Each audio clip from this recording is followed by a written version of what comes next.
Hello दोस्तों, good morning. स्वागत है आपका हमारे YouTube channel mission lecturer UK 2025 पर। तो दोस्तों, आज की क्लास बहुत ज़्यादा इम्पोर्टेंट होने वाली है। हमारी यह क्लास दोस्तों पीसीएस प्री, वैयक्तिक सहायक, कनिष्ठ सहायक, आरओ, एआरओ तथा उत्तराखंड पुलिस के जो भी अभ्यर्थी उत्तराखंड के ग्रुप सी के अंतर्गत जो भी प्रिपरेशन कर रहे हैं, उन सब में उत्तराखंड का सिलेबस रखा गया है दोस्तों। तो इसलिए बिना स्किप किए पूरी क्लास को जरूर जो है वॉच कीजिएगा। साथ ही दोस्तों, अगर चैनल पर नए हैं तो चैनल को सब्सक्राइब कर लीजिएगा और बेल आइकन दबाकर ऑल नोटिफिकेशन ऑन कर लीजिएगा, जिससे आपको लगातार सुबह 5 बजे की क्लास हमारे आपको देखने को डेली देखने को मिलेगी। तो बिना स्किप किए पूरी क्लास को जरूर वॉच कीजिएगा दोस्तों। तो स्टार्ट करते हैं आज के क्लास का हमारा पहला क्वेश्चन। आज की क्लास का पहला क्वेश्चन है दोस्तों, सामान्यतः गढ़वाली साहित्य का प्रारंभ कब माना गया है? तो दोस्तों, जो गढ़वाली साहित्य का जो प्रारंभ माना गया है वो माना गया है 1750 में।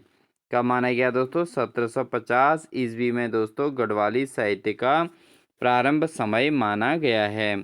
बढ़ते हैं दोस्तों अगले प्रश्न में। अगला क्वेश्चन है दोस्तों, गोरखवाणी के रचयिता कौन हैं? तो दोस्तों, गोरखवाणी जो रचना है इसके रचयिता कौन हैं?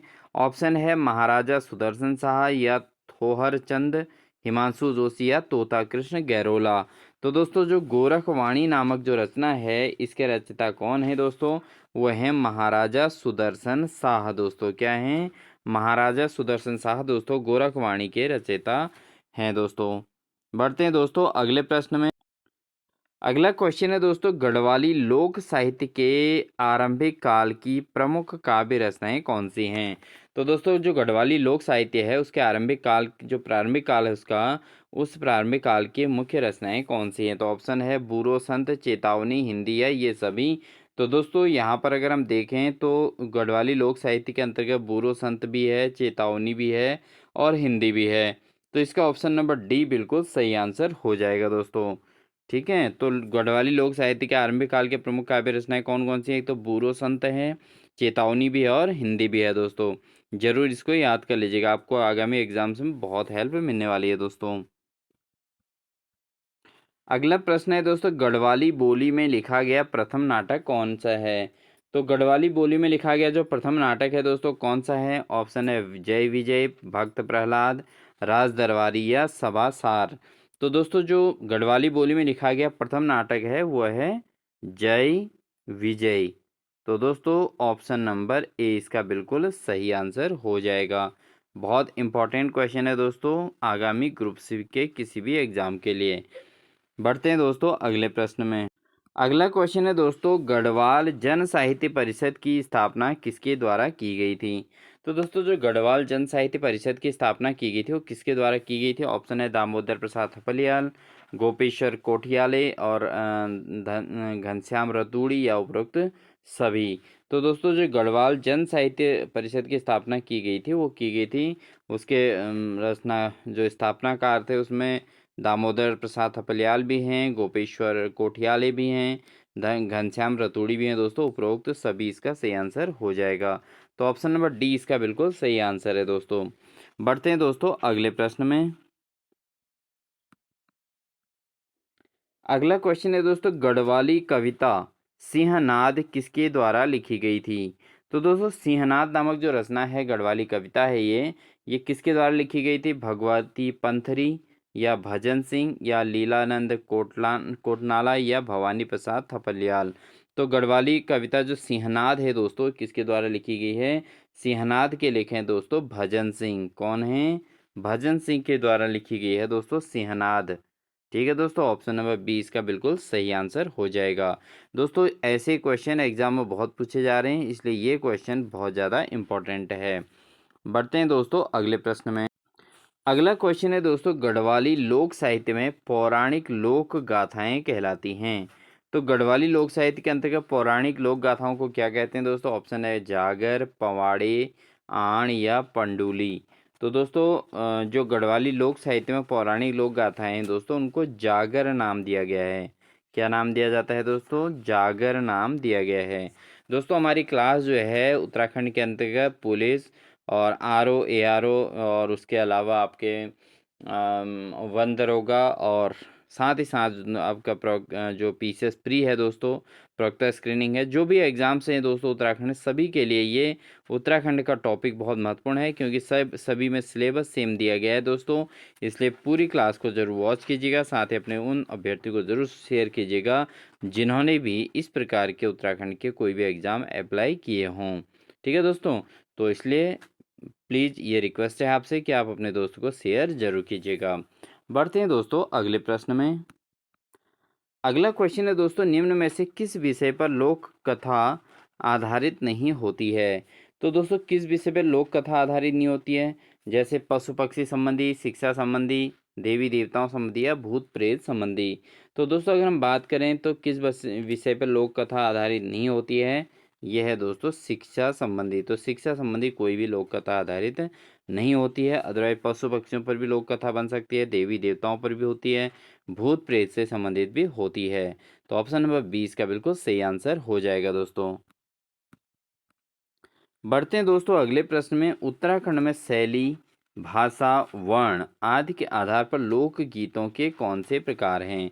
तो दोस्तों उत्तराखंड में शैली, भाषा, वर्ण के आधार पर लोक गीतों के प्रकार क्या क्या हैं? ऑप्शन ए है सांस्कृतिक मंगलिक, दूसरा है मनोरंजनात्मक या देशभक्तिपूर्ण या ये सभी। तो दोस्तों उत्तराखंड में शैली, भाषा, वर्ण आदि के आधार पर लोकगीतों के जो प्रकार हैं दोस्तों, वो आपके सांस्कृतिक मांगलिक भी हैं, मनोरंजनात्मक भी हैं, देशभक्तिपूर्ण भी हैं। तो ऑप्शन नंबर डी इसका सही आंसर हो जाएगा दोस्तों। ठीक है दोस्तों, बढ़ते हैं अगले प्रश्न में। अगला क्वेश्चन है दोस्तों, 1455 में 1455 में जगतपाल देव के देवप्रयाग के ताम्रपत्र से किस बोली की पुष्टि होती है? तो 1455 ईस्वी में जो जगतपाल देव के द्वारा जो देवप्रयाग के ताम्रपत्र में जो बोली की पुष्टि हुई है, वो किस बोली की हुई है दोस्तों? कुमाऊनी, जौनसारी, गढ़वाली या चौंदासी? तो चौदांसी। तो दोस्तों कौन सी भाषा? यहाँ से दोस्तों गढ़वाली भाषा की पुष्टि हुई है दोस्तों। गढ़वाली भाषा को दोस्तों 1455 में ही जगतपाल देव के देवप्रयाग के ताम्रपत्र में इस जो है गढ़वाली बोली की पुष्टि हुई है दोस्तों। ऑप्शन नंबर सी इसका बिल्कुल सही आंसर हो जाएगा। अगला क्वेश्चन है दोस्तों, गढ़वाली भाषा की उत्पत्ति मानी जाती है। तो दोस्तों जो गढ़वाली भाषा है इसकी उत्पत्ति कहाँ से मानी जाती है? ऑप्शन है संस्कृत अपभ्रंश से, सौरसेनी अपभ्रंश से, हिंदी अपभ्रंश से या इनमें से कोई नहीं। तो दोस्तों जो गढ़वाली भाषा की उत्पत्ति मानी जाती है वो किससे मानी जाती है? ये मानी जाती है दोस्तों सौरसेनी अपभ्रंश से। तो ऑप्शन नंबर 20 का बिल्कुल सही आंसर हो जाएगा दोस्तों। ठीक है, तो गढ़वाली भाषा की उत्पत्ति जो मानी जाती है वो सौरसेनी अपभ्रंश से मानी जाती है दोस्तों। ऑप्शन नंबर 20 का बिल्कुल सही आंसर है दोस्तों। बढ़ते हैं दोस्तों अगले प्रश्न में। अगला क्वेश्चन है दोस्तों, निम्न में से किसने अपनी पुस्तक साइंस ऑफ लैंग्वेज में गढ़वाली को भाषा का एक रूप माना है? तो दोस्तों साइंस ऑफ लैंग्वेज में गढ़वाली को एक भाषा का रूप किसने माना है? किसने अपनी पुस्तक में माना है दोस्तों? विलियम जोन्स ने, फ्रैंक ने, मैक्स मूलर ने या मैकाइवर व पेज ने? तो दोस्तों साइंस ऑफ लैंग्वेज में गढ़वाली को भाषा का एक रूप किसने माना है दोस्तों? ये माना गया है दोस्तों मैक्स मूलर के द्वारा। किसके द्वारा दोस्तों? मैक्स मूलर ने इसको जो है गढ़वाली भाषा का एक रूप, गढ़वाली को भाषा का एक मुख्य रूप माना है दोस्तों। तो मैक्स मूलर ने ये माना है दोस्तों। इंपॉर्टेंट क्वेश्चन है, इसको आप ज़रूर नोट कर लीजिएगा। तो मैक्स मूलर ने अपनी पुस्तक जो है दोस्तों साइंस ऑफ लैंग्वेज में दोस्तों गढ़वाली को भाषा का एक रूप माना है। बढ़ते हैं दोस्तों अगले प्रश्न में। अगला क्वेश्चन है दोस्तों, सलाणी, राठी, नागपुरिया आदि बोलियां किस भाषा के अंतर्गत आती हैं? तो दोस्तों सलाणी, राठी और नागपुरिया आदि जो बोलियां हैं ये किस भाषा के अंतर्गत आती हैं? ऑप्शन है कुमाऊनी, जनजातीय, गढ़वाली या इनमें से कोई नहीं। तो दोस्तों ये जो भाषाएं होती हैं दोस्तों ये आती हैं गढ़वाली भाषा के अंतर्गत। तो ऑप्शन नंबर सी इसका बिल्कुल सही आंसर हो जाएगा दोस्तों। बढ़ते हैं दोस्तों अगले प्रश्न में। अगला क्वेश्चन है दोस्तों, निम्नलिखित किस भाषा को कुमाऊनी और गढ़वाली का मिला जुला रूप कहा जाता है? तो दोस्तों कुमाऊनी और गढ़वाली भाषा का मिला जुला रूप किसे कहा जाता है? ऑप्शन है सिराली या माझ कुमैया या बावरी या जोहारी। तो दोस्तों कुमाऊनी और गढ़वाली भाषा का मिला जुला रूप किस भाषा को कहा जाता है दोस्तों? ये कहा जाता है दोस्तों आपका माझ कुमैया। ठीक है दोस्तों, माझ कुमैया दोस्तों ये जो है ये कुमाऊनी और गढ़वाली भाषाओं का मिला जुला रूप कहलाता है दोस्तों। तो ऑप्शन नंबर 20 का बिल्कुल सही आंसर हो जाएगा। अगला क्वेश्चन है दोस्तों, गढ़वाली भाषा की उपबोली जो राठी है वो किन क्षेत्र में बोली जाती है। तो दोस्तों गढ़वाली भाषा की जो उपबोली है राठी जो है किन क्षेत्रों में बोली जाती है दोस्तों। ये बोली जाती है दोस्तों आपके बिनसर में भी बोली जाती है, इसके अलावा थली शैण में भी बोली जाती है, देवलगढ़ यानी कि इसमें तीनों में बोली जाती है। तो ये सभी तीनों आंसर इसके सही होंगे। ऑप्शन नंबर डी इसका बिल्कुल सही आंसर हो जाएगा दोस्तों। ठीक है, बिनसर में भी, थलीशैण में भी और देवलगढ़ में भी। तो गढ़वाली भाषा की उपबोली जो राठी बोली है दोस्तों, राठी ये गढ़वाली भाषा की उपबोली है दोस्तों। और ये बिनसर, थलीशैण और देवलगढ़ ये सभी जगहों में बोली जाती है। ऑप्शन नंबर डी इसका सही आंसर हो जाएगा दोस्तों। बढ़ते हैं दोस्तों अगले प्रश्न में। अगला प्रश्न है, उत्तराखंड के किस क्षेत्र में हरियाणवी खड़ी बोली का प्रयोग नहीं होता है। तो उत्तराखंड के अधिकांश क्षेत्रों में दोस्तों हरियाणवी खड़ी बोली का यूज़ किया जाता है, लेकिन ऐसा कौन सा क्षेत्र है जहाँ पर हरियाणवी खड़ी बोली का प्रयोग नहीं होता है। तो ऑप्शन है हरिद्वार, कोटद्वार, रुड़की या देहरादून। तो दोस्तों इनमें से अगर हम देखें तो जो कोटद्वार वाला क्षेत्र है, यहाँ पर दोस्तों कोटद्वार में ये हरियाणवी खड़ी बोली का प्रयोग नहीं होता है। बाकी हरिद्वार में भी होता है, रुड़की में भी होता है, देहरादून में भी हरियाणवी खड़ी बोली का प्रयोग किया जाता है। बढ़ते हैं दोस्तों अगले प्रश्न में, गढ़वाल क्षेत्र के ऊंचाई वाले स्थानों पर कौन सी बोली बोली जाती है। तो दोस्तों गढ़वाल क्षेत्र का जो ऊंचाई वाले स्थान है वहाँ पर कौन सी बोली बोली जाती है। ऑप्शन है राठी, गगबरिया, लोहव्या या जौनसारी। तो दोस्तों गढ़वाल क्षेत्र के जो ऊंचाई वाले स्थान है वहाँ पर जो बोली बोली जाती है वो है दोस्तों आपका जौनसारी। कौन सी भाषा, जौनसारी बोली बोली जाती है दोस्तों। ठीक है, तो जौनसारी बोली जाती है दोस्तों ऊंचाई वाले स्थानों पर। तो ऑप्शन नंबर डी इसका बिल्कुल सही आंसर हो जाएगा दोस्तों।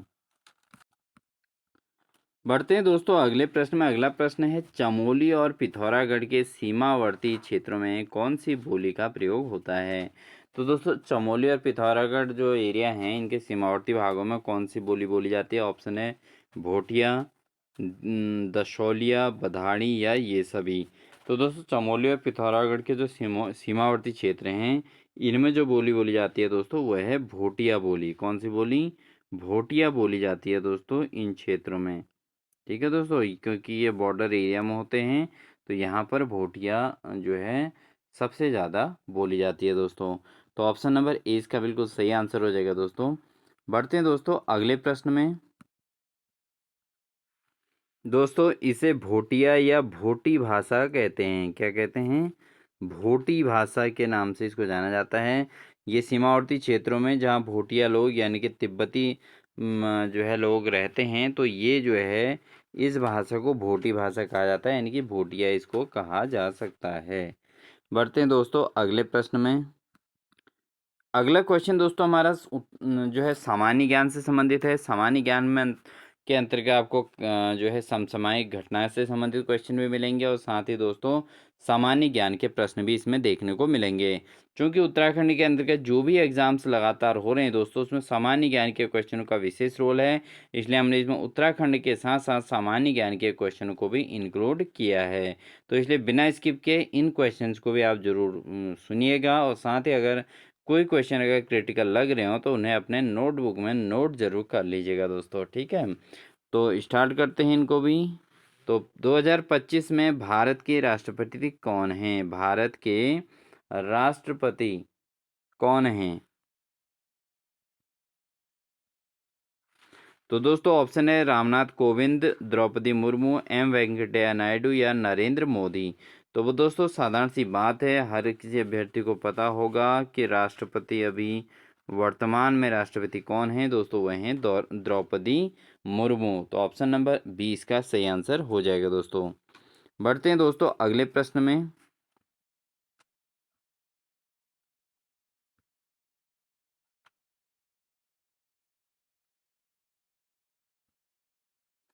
अगला क्वेश्चन है दोस्तों हमारा 2025 में भारत के प्रधानमंत्री कौन हैं?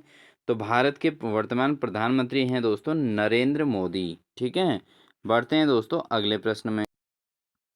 अगला क्वेश्चन है दोस्तों भारत का सबसे बड़ा सोलर पार्क किस राज्य में स्थित है? तो दोस्तों भारत का सबसे बड़ा सोलर पार्क कहाँ स्थित है? ऑप्शन है गुजरात, राजस्थान, मध्य प्रदेश या तमिलनाडु। तो दोस्तों भारत का सबसे बड़ा जो सोलर राज्य है वो कौन है? वो है दोस्तों राजस्थान।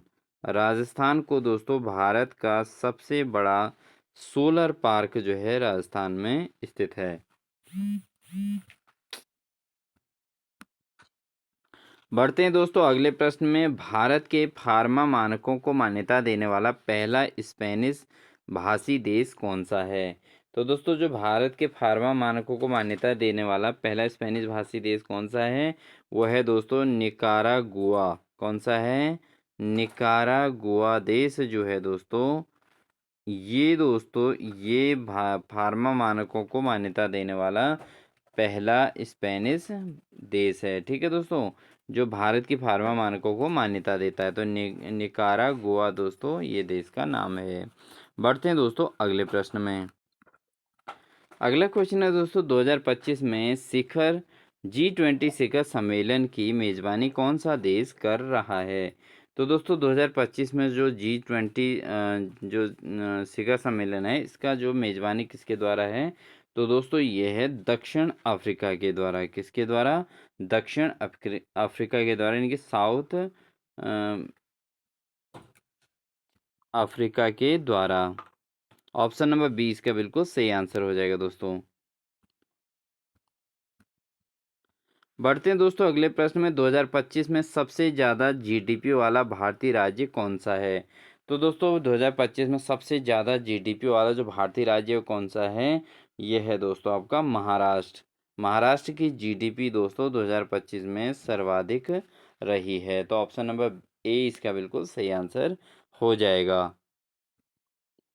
बढ़ते हैं दोस्तों अगले प्रश्न में। कलिंग का युद्ध किस वर्ष लड़ा गया था? तो दोस्तों कलिंग का युद्ध किस वर्ष लड़ा गया था? ऑप्शन है 540 ईसा पूर्व, 320 ईस्वी, 440 ईसा पूर्व या 261 ईसा पूर्व।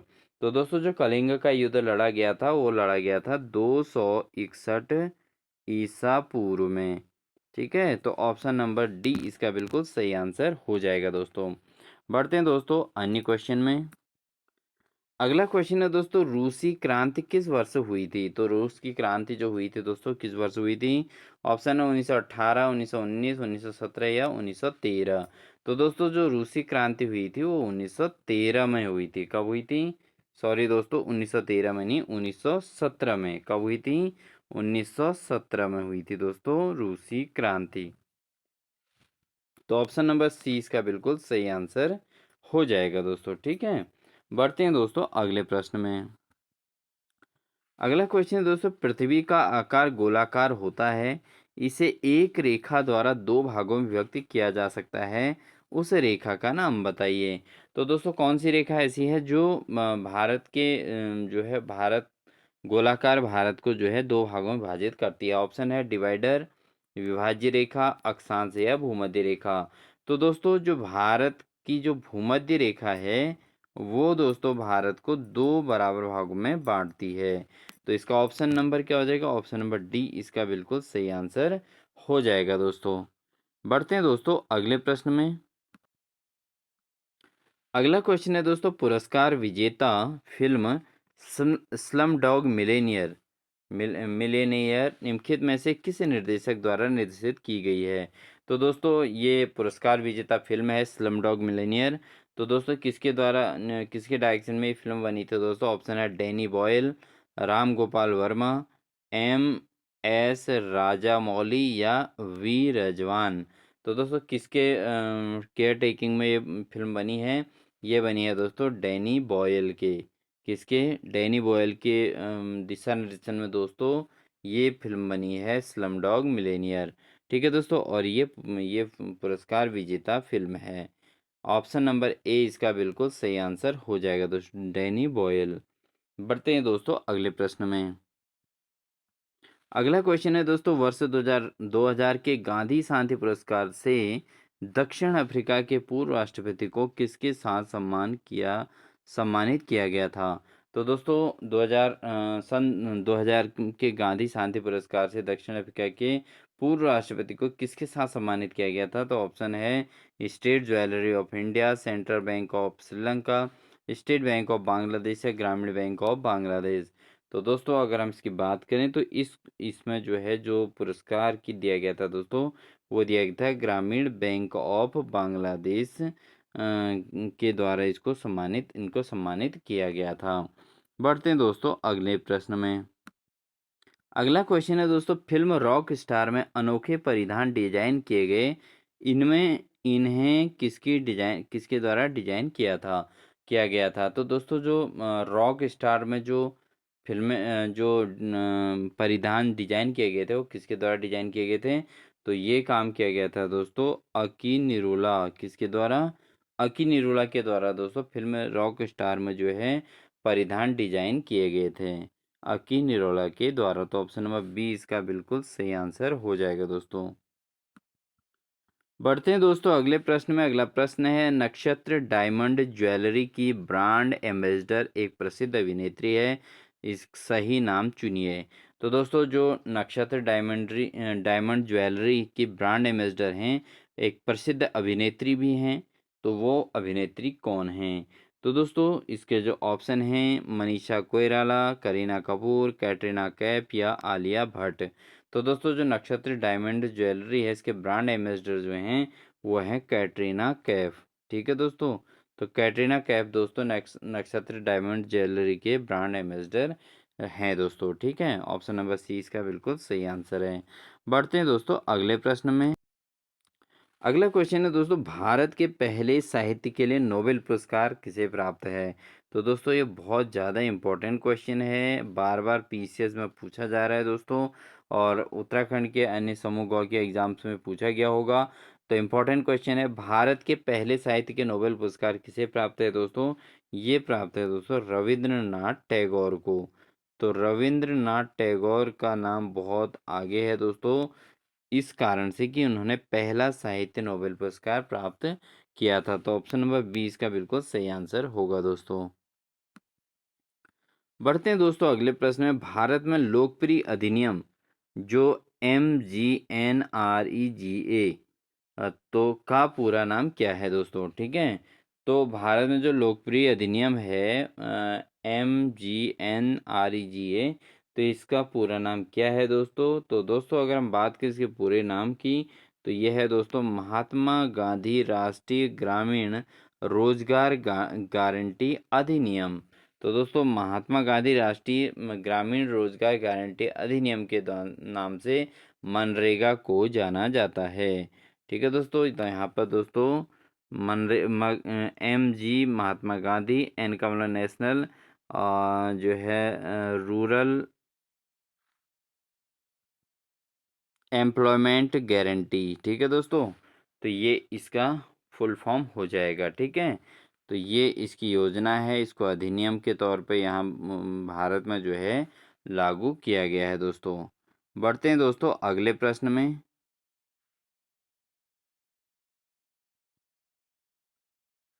अगला प्रश्न है दोस्तों, सुएज नहर किस युग और वर्ष में खोली गई थी?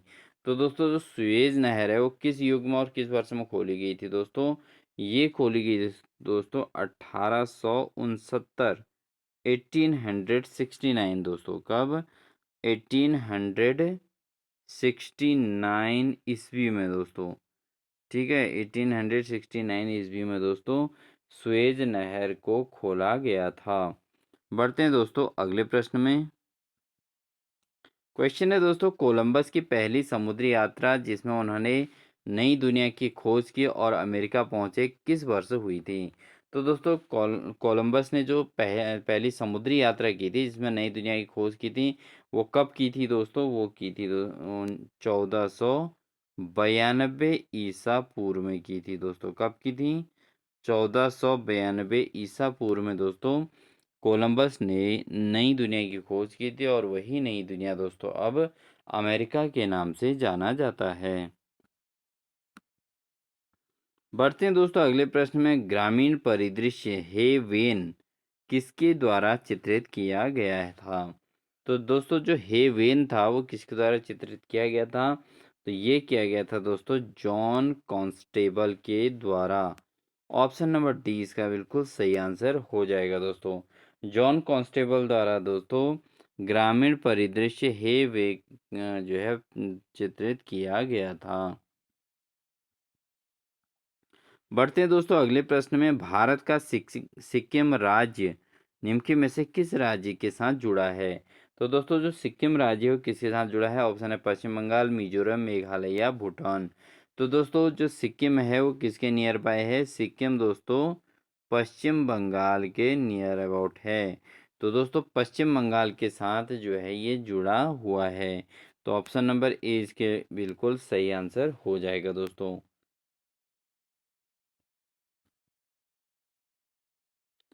तो दोस्तों ये थी हमारी आज की क्लास। आपको हमारी क्लास कैसी लगी कमेंट सेक्शन में ज़रूर बताइएगा। वीडियो अच्छी लगी हो तो लाइक ज़रूर कीजिएगा दोस्तों। दोस्तों जो आप ये क्लास है ये पीसीएस प्री, व्यक्तिक सहायक, कनिष्ठ सहायक और उत्तराखंड पुलिस और अन्य जो विभिन्न विभागों में लगातार वैकेंसीज निकलने वाली हैं उन सभी वैकेंसीज के अंतर्गत जिसमें उत्तराखंड का सिलेबस और समसामयिक घटनाओं का सिलेबस है उनके लिए ये पेपर बहुत ज़्यादा महत्वपूर्ण होने वाला है। इसलिए बिना स्किप किए पूरी क्लास को ज़रूर वॉच कीजिएगा।